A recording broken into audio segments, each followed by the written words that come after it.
Hello, sixth graders. It's Mrs. P here again, and today is Thursday, October the 8th, 2020, and we have been working on geometry all this month, and our final piece is to work with the item known as nets. It's a mathematical tool that helps us with three-dimensional figures. Nets will allow us to compose and decompose three-dimensional figures. It will allow us to think about what they're called, how we can identify them, and then what work we can do with them, such as finding their surface area. So if I want to give a present to my grandma and I'm putting it in a box, how much wrapping paper is it going to take me to wrap that box up without wasting paper and send that beautiful gift to my grandmother?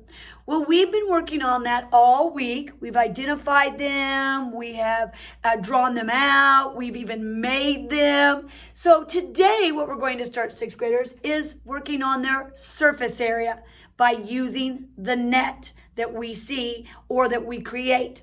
So this front page again starts off Mrs. P's Math Mania. This sheet has not changed, except you will have a new YouTube video up there that will discuss how to find the surface area of a three-dimensional figure while using a net. These are our vocabulary words that we're sticking with when we're talking about geometry. And of course, here's our beautiful geometric diagram that tells us what is a face, what is an edge, and what is a vertex. You'll then find in this lovely presentation in your Google Classroom, I'm going to do a surface area video right now. And I know I've already done one, but I'm going to do another one and do it bit by bit, piece by piece. So that hopefully you'll get a very, I'd want to say very good visual, but I want you to have a good visual of how it actually works, how to use a net to find the surface area of that figure. But I put another one in there for you, of course, for my favorite people at Khan Academy. I then have put in there the pages I really want you to read. These are going to help you understand the concept and the lesson of finding surface area using a net. So I'd love for you to read page 53 and 54. 55 and 56, remember, they're only ones that if you want extra work or you think you need extra information, then you can answer those questions, but they're not required by Mrs. P for you to do as homework, and you'll find that information right here. And in fact, you'll need to forgive Mrs. P. I need to fix that letter right there. I just noticed it. That's how observant Mrs. P is. So you'll find all that information there. And then, of course, on the next page, you will find your two pieces of homework. And this will be for you today, Thursday, October the 8th. And then, of course, you always have your last page where you can insert the photocopies of your homework. So I'm going to go back now to this lovely slide where we're talking about nets that then compose or decompose three-dimensional figures. I've shown you your homework. I'm going to kind of talk through this so that then I can actually build on showing you how to find the surface area using a net for a three-dimensional object. So your lesson is page 53 all the way to whatever that last page was, 54, 55, 56, 57, and 58. 57 and 58 are your homework. But you'll read through page 53, and I'm going to slide to the other side. 53 and 54, 55 and 56, only if you want to work with those questions. You don't have to do them. And then 57 and 58 are your homework. Well, you know I want to talk to you about page 53 and 54. Because it talks about the opening idea of how do we find the surface area of a three-dimensional figure. And remember, with this math series, they don't really give you a problem that's already worked out. They want you to just get at it and see if you can figure it out on your own. And then, of course, have guidance and assistance and some help from this lady called Mrs. P, your sixth grade math teacher. So in this opening, the problem they're going to give us today says that Oliver is using plywood to build the skateboard ramp, shown in this lovely picture. Three sides of the ramp are rectangles. How many square feet of plywood does Oliver need to build the ramp? So they show you Oliver's ramp. And when you look at a net, or you're thinking about creating a net, sixth graders, you know that is made from a three-dimensional object. So the first thing you want to start to look at is, what is that three-dimensional object? Now, I'm hoping if you look at that, and I don't think I can zoom in on that. Maybe I can. Oh, here we go. And then can I scoot it over? Come on, scooch over for me. Maybe, maybe not. There we go. So here is that page and that object enlarged, which is perfect. I want us to see it.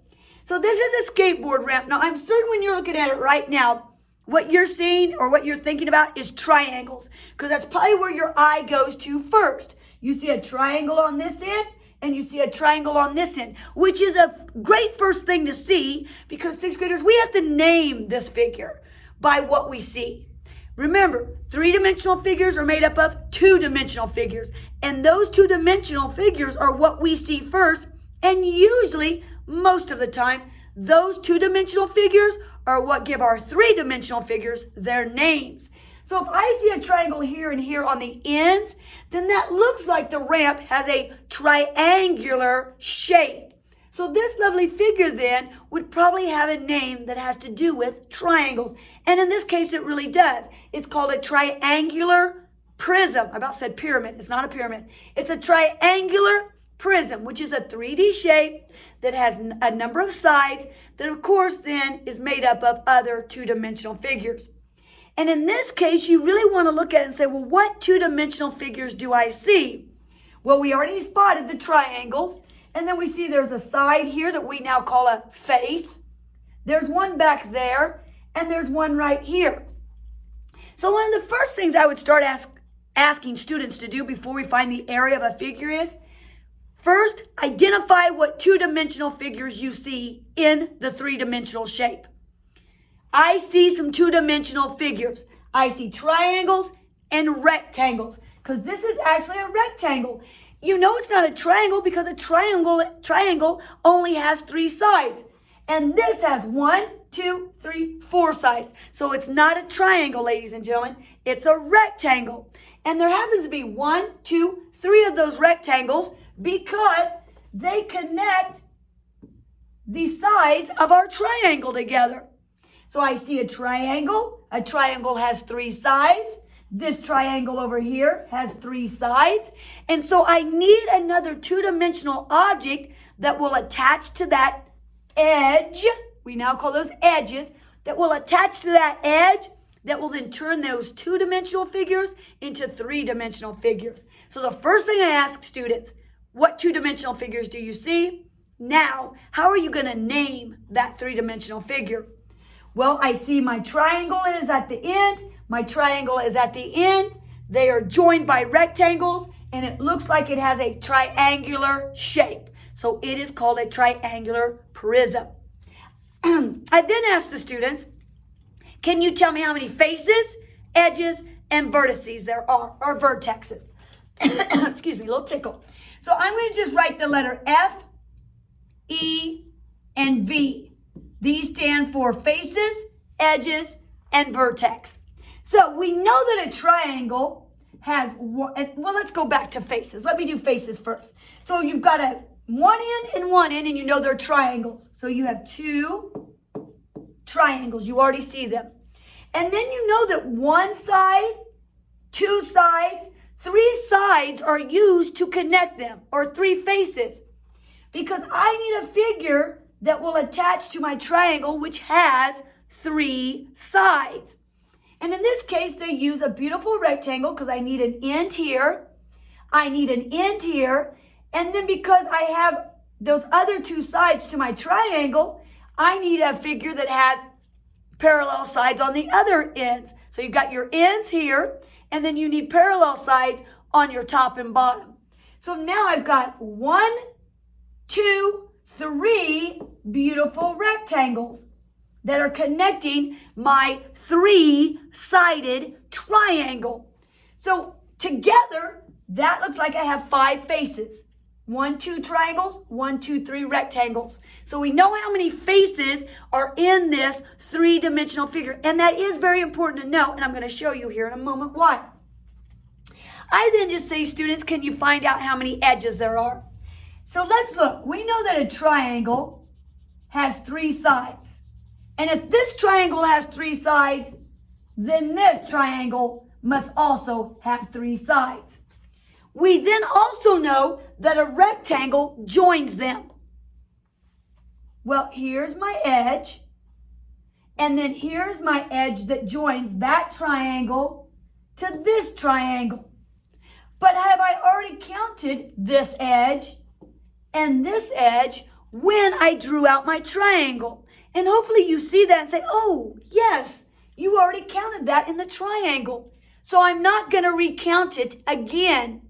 Instead, I will count this edge, and I will count this edge of that rectangle. So I know now I had 3 edges on that front triangle. I had 3 edges on that back triangle. And the first rectangle that's facing me, I only have 2 edges on it because I already counted the other ones when I made my triangle. So I'm going to say I have 2 edges on the front rectangle. And Mrs. P is just abbreviating for you. So now I'm going to go to the other side, the back side. And I know there's a rectangle over here. And I see it has an edge here. But, oh, I already counted that edge. I counted that edge with my first rectangle. So I've already counted that one. But have I counted this one down here, 6th graders, that is touching the bottom of the triangles? Nope. So I'll say I have 1 edge on the back of my rectangle. So I didn't count that one. Now we're looking at what the triangle's set on. That's called its base or its bottom. So here's the bottom, 6th graders. And how many edges does it have that I have not already counted? Well, I hope you see, well, Mrs. P, you already counted that edge when you counted the triangle. And you counted that one as well. Well, Mrs. P, you counted this edge with the first rectangle, and you counted this edge with the second rectangle. So the bottom really doesn't have any edges to count at all. So if that's the case and I'm all done, 6th graders, I then add up how many edges did I count in all. Well, there was 3 for this triangle, 3 for this triangle, so that's 6. There was 2 for this rectangle, so I now have 8. And there was 1 for this rectangle, which now means I have 9 edges. And hopefully you see that as you draw it out. I then need to know how many vertex I have. And remember, that's where edges meet, where the lines meet and form a point. Well, I see one right here on this triangle. I see one right here on this triangle. I see one right here on this triangle. Well, if there's 3 on the front of the triangle, there must be 3 on the back triangle. So my lovely vertex equals 6. And I always ask students to figure that out first when you're looking at using a net for a 3-dimensional object or figure to find the surface area. You want to know all the stuff that makes up your 3-dimensional figure so that you can be sure to make sure, that's a lot of sures, just so that you're able to make sure that you find all of the area of that figure. Now you know exactly what it's made up of, okay? So that's what we were going to do, or that you're going to read through. And if you were in class, we've been reading through that. I'm going to erase this. You can always go back and see it in the video. But that's what we're going to be doing, 6th graders. And I'm not for certain if I can get my page to return. Let me get it back to return. Okay. So we want to take that object and we want to find the area of it. And so what Mrs. P is going to do is we're going to draw that here, but I'm actually going to draw it on the whiteboard. You then go on, 6th graders, to the next page, page 54. And what they're going to do is then walk you through this. They're going to walk you through how to find the area of that skateboard ramp that we just did up here. Oopsie, sorry about that. They're going to walk you through what you need to do to find the area of that skateboard ramp. And then you can just follow along with the model. And then hopefully by the time you're done with that model, you'll see how you find the area of the triangular prism or the skateboard ramp. And you'll have a better understanding of how nets work with 3-dimensional figures. But what I'm going to do today, I'm not actually going to work this one out for us 6th graders because it will work it out for you right here. And you're going to skip page 55 and 56 unless you want to answer them. And then 57 and 58 are going to be your homework. What I would like to do is actually do a three-dimensional figure right here for you right now. And if you recall, the other day I made you a video where I actually created a polyhedron. I'm going to say it incorrectly because I'm trying to do this video, and when you're trying to make the video right, then something always goes wrong, doesn't it? This is a polyhedron. I made this for you in the video the other day, and I said I just made it out of simple cards. It is my three-dimensional figure. This would be called a rectangular prism. Why? Because the figure I see the most is rectangles. Now you might say, well, I see some squares, Mrs. P. But when you look at the figure, what does it resemble? What does it look like? And it looks like a rectangle, not a square. It doesn't look like a cube because it doesn't have 6 equal square sides. It's got 4 rectangular sides and then 2 things that kind of look like they might be squares, but they could be rectangles too. So this is a rectangular prism. I would ask myself, how many faces does this rectangular prism have? Rectangular prism. Remember, a three-dimensional figure with more than 6 faces or 6 faces and more. Rectangular prism. I do see that it has 6 faces, 1, and I don't really know where to start, so you won't recount the sides again. But here's 1. I'll just say it's right where that little piece of tape is sticking up. You can't see it, but I can. So there's 1, 2, 3, 4, and I'm back to the beginning. 5, 6. So there's 6 faces. I see that there is 1, 2, 3, 4, 5, 6, 7, 8 vertices, or 8 vertex. And I want to know how many edges there are. Well, I can start either going around or at the ends. It just depends where I want to start, and I have to make sure I don't recount them. I'm going to go ahead and start with my rectangles, and I'm going to start where I see this little piece of tape sticking up, so I make sure not to count them again once I've already counted them one time. So there's 1 edge, 2 edges, 3 edges, 4 edges, and I'm back to the beginning. So there's 4 already. And then I'm going to look at the outside of my box. There's 1, 2, 3, 4. There's 4 more. And if this has 4, then this one must have 4 as well. And there's 1, 2, 3, 4. So all together, 6th graders, I have 8, 9, 10, 11, 12 edges. And it is important to know that because when you open this figure up, 6th graders, you hopefully are going to see all those faces, those vertex, and those edges, so you know exactly what to work with when you're trying to find the surface area. So here's my polyhedron. I found its faces, its vertex, and its edges. I now want to take this apart, remember, decompose it into a net, which means I just cut along the vertex in the edges to fold it out flat so that it looks like a net. So I'm going to do that. Before I do that, I'm actually going to do one other thing for you. I'm going to draw this. And remember, I'm not the best drawer in the world, so I'm going to do my very best. I know that it kind of looks like, that already starts off bad. I know, 6th graders, it kind of looks like there's a square on the end. And then it looks like, to Mrs. P, like it has long rectangles along the side. And I'm going to actually turn that a little bit. I'm going to see if I can turn this. Okay? I'm going to try to edge this out and turn that a little bit. Okay? And then bring that down. And then I have to draw my side back there. Now, I know that's not the prettiest, but hopefully you get the idea that that kind of looks like that laying there. Now, the reason I want to draw that out first is because I need to know the dimensions of this figure. I know where the faces are. I know where the vertex are. I know where the edges are. Now, I want to see what the measurements are. So the front of my box here says that it is 3.5 inches. So the length of this card is 3.5 inches.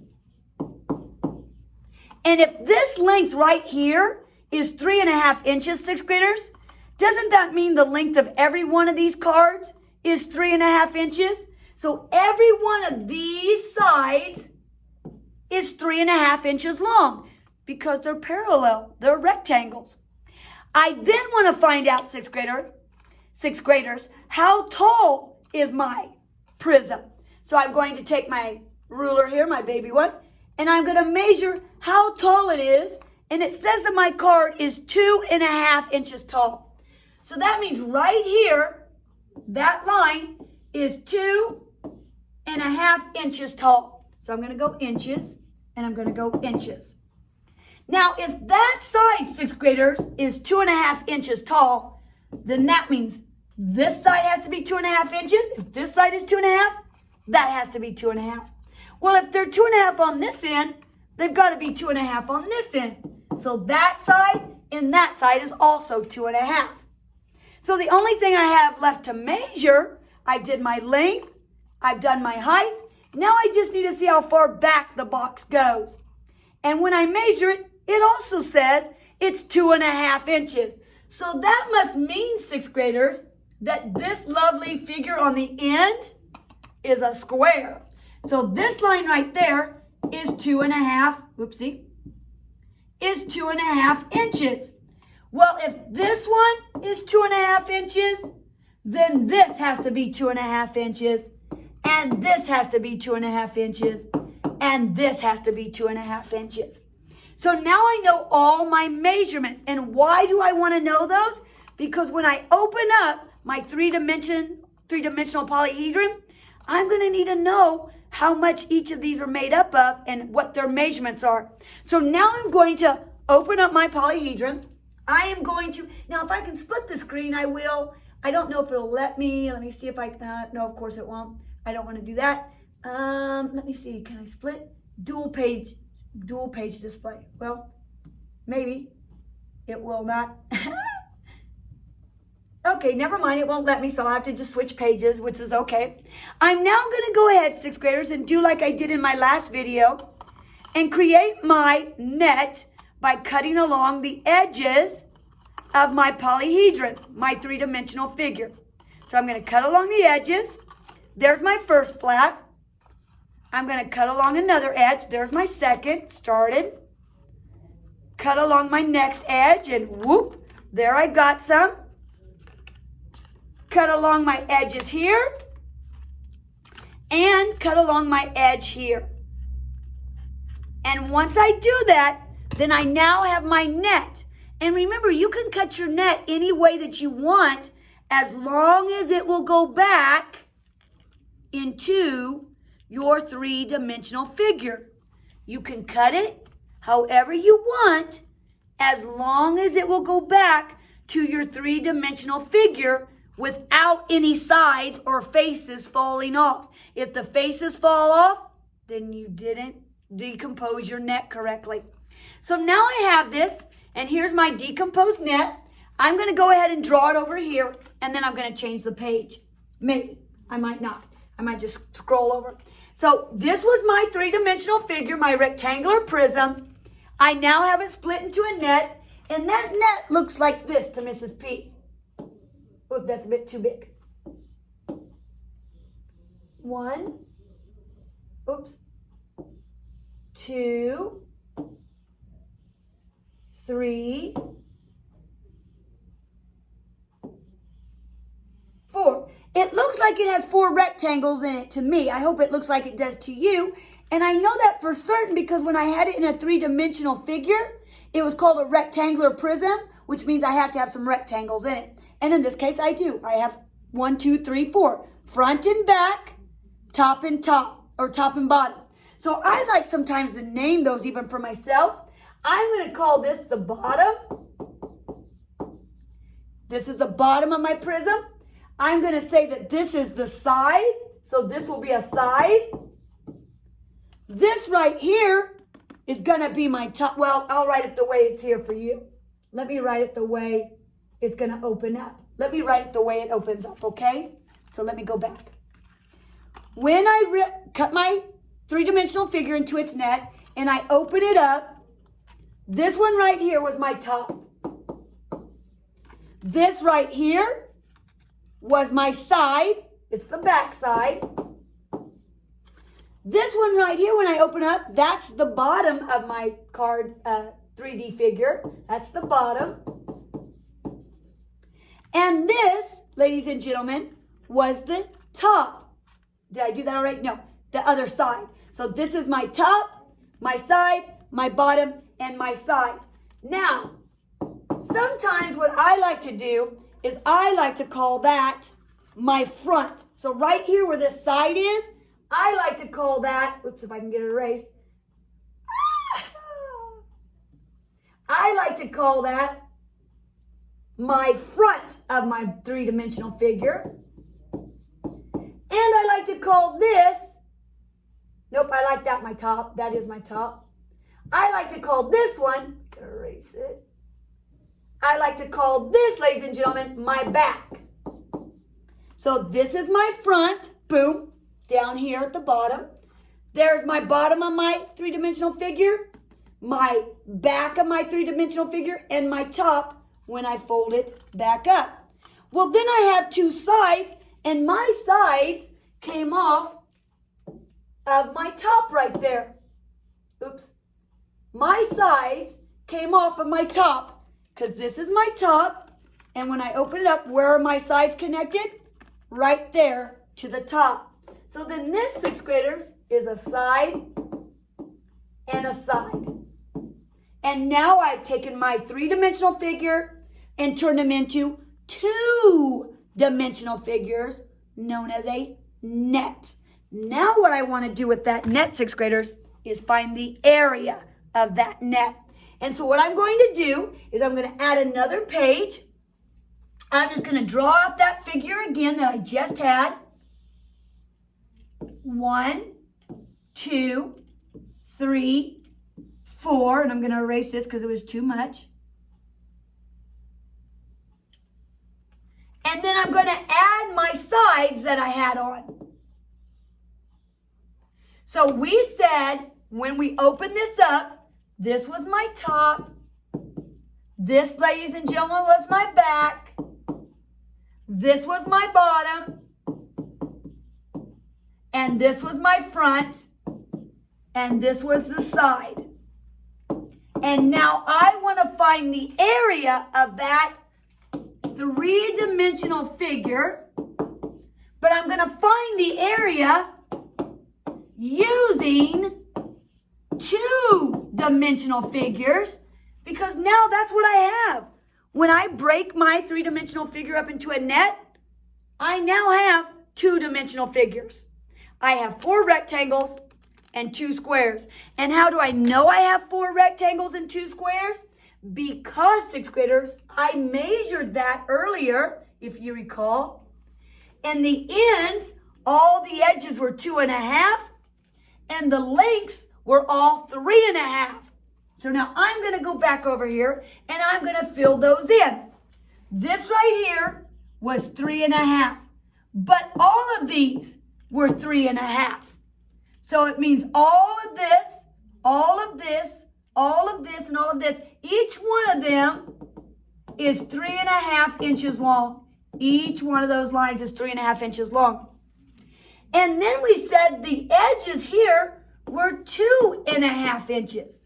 Well, if each one of those edges is 2.5 inches long, then when I put my three-dimensional figure together, that must mean that each of these edges of my rectangles is also 2.5 inches long. So now if I look at each one of my two-dimensional figures, sixth graders, I should be able to know what dimensions I'm going to use for every two-dimensional figure. So let's start with the smallest ones. If I want to know what covers this square, it is a square. So that means I'm going to take 2.5 times 2.5 because, sixth graders, all of those sides are 2.5 inches long. That's what makes it a square. And if you recall in the video the other day, I said if you don't remember how to multiply 2.5 times 2.5, that a half is also 0.5 using decimals. So we can take 2.5 times 2.5, and when I multiply that out, sixth graders, and I'm just going to do it here on the board, and hopefully you'll see and follow along. It says that it's 625, but I got to remember I have 2 decimals with 2 spots behind it, so I'm going to move over twice. So it tells me that that little square has 6.25, or what we like to really call in math, 6 25 of an inch square. That little square is that big. But if that one is that big, so is this one. So that square is the same as this square. So I don't have just one of these. I have 2 of these. I have 2 6 25 because one is for that square and one is for that square. Okay? I'm going to erase this because now I want to do the rectangles. And here's what's great about finding the area of a prism, because some of the work you only have to do once and just add it all up. Okay? And I want to tell you what I mean by that. So, this is my rectangle. I have 1, 2, 3, 4 of them.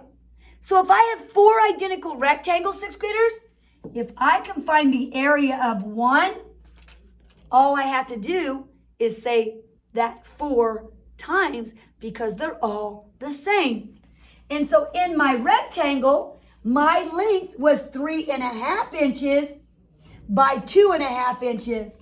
So I'm going to take 3.5, because that's the length using decimals, and I'm going to multiply it by 2.5. And I'm going to just multiply that out for us.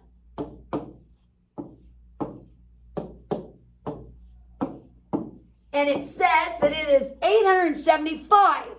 Again, I can't forget that I have 2 decimals and 2 spots behind it. So I have to move my decimal over 2 times. But again, that only does that rectangle. I need to do that for those other 3 rectangles. So what does that mean?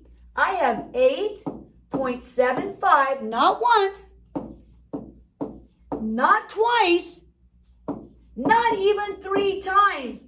Ladies and gentlemen, I have it 4 times.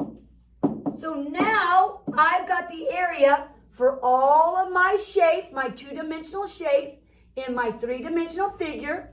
You said there were how many faces? That there were 6 faces. Do I have 6 numbers over here that I can add together? Because that's what I'm going to do to find the total surface area.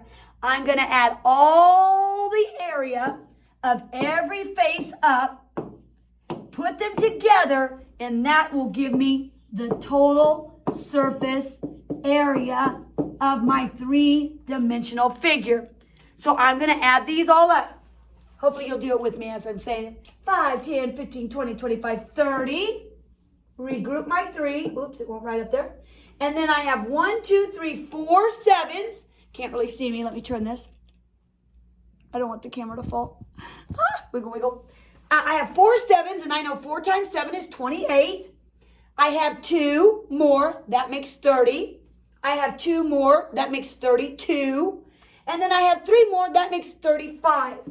So I put my 5 down, regroup my 3. I have 1, 2, 3, 4 8s. And I know 4 times 8 is 32. I then have a 6. Well, 32 plus 6 is 38. I then have another 6. And 38 plus 6 is 44. And then 44 plus 3 is 47. Now, when I add decimals, ladies and gentlemen, I don't count and move them like I did with multiplying. Instead, I just move it straight down, and it tells me, ladies and gentlemen, that the surface area of my 3-dimensional rectangular prism is 47 50 square inches, and that is how you find the surface area of a rectangular prism. known as a polyhedron, which is also a three-dimensional figure, using my beautiful thing called a net. All right, I think that's it. The videos ran long. I'm sorry. Give it a watch. I have other videos up too that are shorter that will show you how to find surface area. But if you can watch this one, I promise you it'll help you find the surface area as we move further into Friday and then wrap up nets by next week. Again, as always, how about again, as always, ladies and gentlemen, if you need anything, contact Mrs. P, email me, get a hold of me. I'm here to help you. Until the next time, I hope you have a great Thursday, and I'll see you back on Friday.